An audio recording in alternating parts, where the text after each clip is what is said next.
Hello बच्चों, मैं हूँ मीनू चौहान। आज हम लोग हिंदी व्याकरण के अंतर्गत संज्ञा विषय का अध्ययन करेंगे। संज्ञा अर्थात नाम।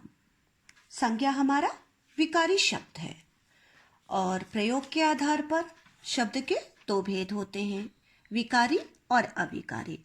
आज और विकारी शब्द 4 प्रकार के होते हैं: संज्ञा, सर्वनाम, विशेषण और क्रिया। आज हम संज्ञा शब्द के बारे में जानकारी प्राप्त करेंगे। आज हम संज्ञा के बारे में पढ़ेंगे। तो हम सबसे पहले ये जानेंगे संज्ञा किसे कहते हैं, संज्ञा के कितने भेद हैं और भाववाचक संज्ञा से जातिवाचक संज्ञा बनाना, जातिवाचक संज्ञा से व्यक्तिवाचक संज्ञाएं बनाना इत्यादि। तो चलिए शुरू करते हैं। संज्ञा अर्थात नाम। अब इन चित्रों के माध्यम से हम देखते हैं कुछ उदाहरण। दीपावली दीपों का त्योहार है। बाघ हमारा राष्ट्रीय पशु है। कल पास के घर में डाका पड़ा था। अब आपने इनमें देखा दीपावली, त्योहार, बाघ, पशु और डाका। ये सारे क्या हैं? नाम। अर्थात ये सारे नाम हैं। कुछ विशेष नाम है, व्यक्ति विशेष, जैसे दीपावली विशेष त्योहार का नाम है। त्योहार एक जातिवाचक संज्ञा के अंतर्गत आ गया। बाघ एक हमारा राष्ट्रीय पशु है, यानी विशेष पशु। तो ये सारे नाम हमें संज्ञा का बोध करा रहे हैं और कुछ इसमें भाववाचक संज्ञाएं भी हैं, जैसे कल पास के घर में डाका पड़ा था। तो कहने का अभिप्राय ये है कि किसी व्यक्ति, गुण, वस्तु अथवा स्थान के नाम को संज्ञा कहते हैं। चाहे वो किसी विशेष व्यक्ति का नाम हो, विशेष स्थान का नाम हो या विशेष वस्तु का नाम हो, चाहे वो किसी भाव का नाम हो, उसे हम संज्ञा कहते हैं। अब हमारा है संज्ञा के भेद। संज्ञा के कितने भेद होते हैं? संज्ञा के निम्नलिखित 3 भेद हैं: व्यक्तिवाचक संज्ञा, जातिवाचक संज्ञा और भाववाचक संज्ञा। नंबर 1 है व्यक्तिवाचक संज्ञा। व्यक्तिवाचक संज्ञा हम जो शब्द किसी विशेष व्यक्ति, वस्तु अथवा वस्तु कैसी विशेष वस्तु अथवा विशेष स्थान का बोध कराते हैं, उन्हें हम व्यक्तिवाचक संज्ञा कहते हैं। जैसे कृष्ण, सुदामा, राधा और महाभारत, मेघदूत, कादम्बरी, ये सारी चीज़ें, ये सारे नेम, महाभारत, मेघदूत, कादम्बरी, ये वस्तु का बोध करा रहे हैं। और अभी हमने पढ़ा कृष्ण, सुदामा, ये सारे किसी व्यक्ति के नाम का हमें बोध करा रहे हैं। उत्तर प्रदेश, हिमाचल प्रदेश, नेपाल, ये किसी विशेष स्थान का बोध करा रहे हैं। तो इसलिए ये सब व्यक्तिवाचक संज्ञाएं हैं। अब हम पढ़ेंगे जातिवाचक संज्ञा। अब हम जानेंगे जातिवाचक संज्ञा किसे कहते हैं। तो चलिए देखते हैं जातिवाचक संज्ञा। जातिवाचक संज्ञा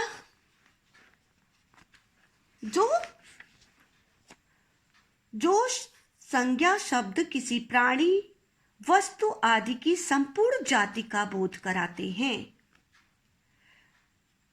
उन्हें हम जातिवाचक संज्ञा कहते हैं। जैसे बंदर, बाजीगर, अध्यापक, अभिनेत्री, नेता, ये सभी क्या करा रहे हैं? किसी न किसी जाति का बोध करा रहे हैं। यानी बंदर यहाँ कोई एक पर्टिकुलर किसी का नाम नहीं है। बंदर यानी पूरी बंदर जाति का समूह, नाम। बाजीगर, अध्यापक, यानी कि किसी अध्यापक जाति का, पूरा अध्यापक जाति का बोध हो रहा है। अभिनेत्री यानी अभिनेत्री, पूरी अभिनेत्री कोई की जाति, इन सभी का बोध कराने वाले शब्द जातिवाचक संज्ञा के अंतर्गत आते हैं। अब हम पढ़ेंगे जातिवाचक संज्ञा के उपभेद। जातिवाचक संज्ञा के भी दो भेद होते हैं, समुदायवाचक संज्ञा और द्रव्यवाचक संज्ञा। सबसे पहले हम पढ़ेंगे समुदायवाचक संज्ञा। नाम से ही पता चल रहा है समुदाय, यानी कि जहां पर कुछ लोगों का समूह हो, कुछ लोगों का ग्रुप हो, वो होगी हमारी समुदायवाचक संज्ञा। व्याकरण की दृष्टि से देखते हैं, जो संज्ञा शब्द किसी समुदाय अथवा समूह का बोध कराते हैं उन्हें समुदायवाचक संज्ञा कहते हैं। जैसे परिवार, भीड़, सभा, सेना, कक्षा, ये सारा क्या है? समुदाय है। क्या है? ग्रुप है। क्योंकि जहां पर समूह, जहां पर ग्रुप, जहां पर झुंड में लोग होते हैं, वहां पर हमारी समुदायवाचक संज्ञा होती है। नेक्स्ट नंबर हमारा द्रव्यवाचक संज्ञा। द्रव्यवाचक मतलब जो संज्ञा शब्द किसी धातु अथवा द्रव्य पदार्थ का बोध कराते हैं उन्हें द्रव्यवाचक संज्ञा कहते हैं। जैसे सोना, चांदी, पीतल, तांबा, दूध, जल, तेल और लोहा इत्यादि। यानी कि कोई भी धातु में द्रव्य मतलब जैसे आपका दूध हो गया, तेल हो गया, जल हो गया, ये सारे आपके लिक्विड वाले जल फॉर्म हो गई, और ये सॉलिड सोना, तांबा, चांदी, पीतल, तो ये सारे द्रव्यों का जहां पर बोध होता है वहां द्रव्यवाचक संज्ञा होती है। और कभी भाववाचक संज्ञा। अब हम पढ़ेंगे भाववाचक संज्ञा। भाववाचक संज्ञा जिस संज्ञा शब्द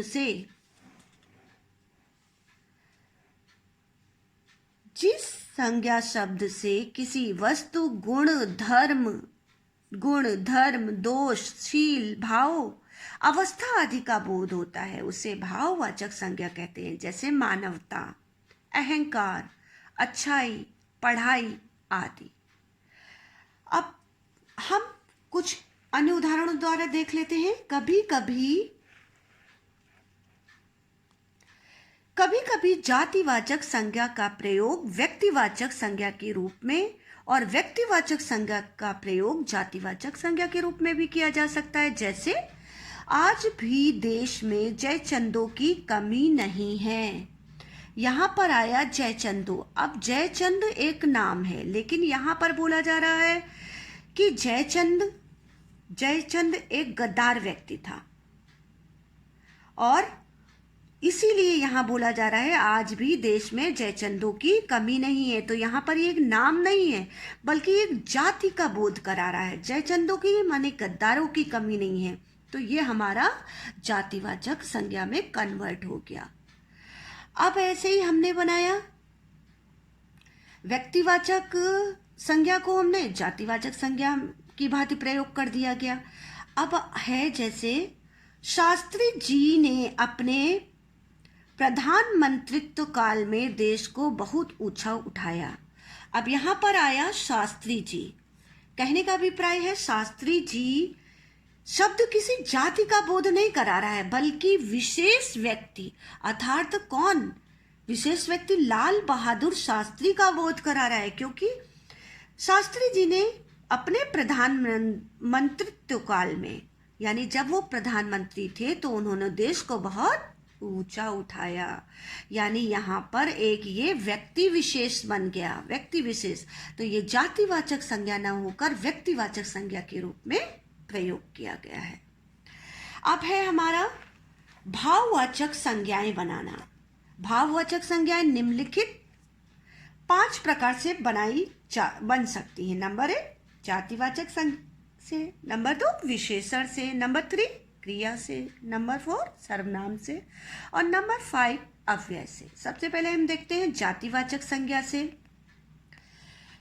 जातिवाचक संज्ञा से भाववाचक संज्ञा कैसे बनती है? आदमी, आदमियत, कुमार कौमार्य, ठग ठगी, नारी नारीत्व, पशु पशुता। अब ऐसे ही आगे अब हम देखेंगे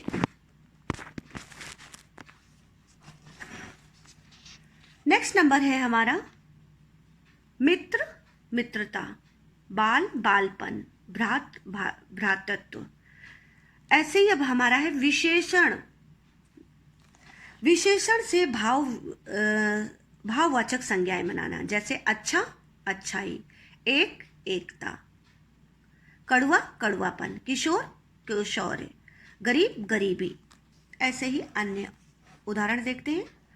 अब हम बनाएंगे क्रिया से भाववाचक संज्ञा बनाना, उड़ना उड़ान, छपटना छटपटाना छटपटाहट, चलना चाल, लिखना लिखावट, लेना देना लेन देन, मिलाना मिलावट, भागना दौड़ना भगदड़, फैलना फैलाओ और खोदना खुदाई।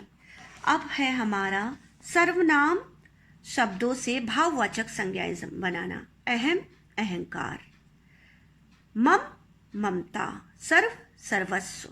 अब हमारा है अव्यय शब्दों से भाववाचक संज्ञाएं बनाना, ऊपर ऊपरी, धिक धिक्कार, समीप समीप्य, मना मनाही इत्यादि।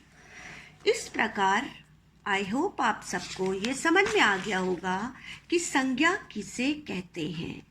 संज्ञा अर्थात नाम, चाहे वो किसी व्यक्ति विशेष का नाम हो, विशेष स्थान का नाम हो, या विशेष वस्तु का नाम हो, भाव का नाम हो, वो सब संज्ञा कहलाती है। धन्यवाद।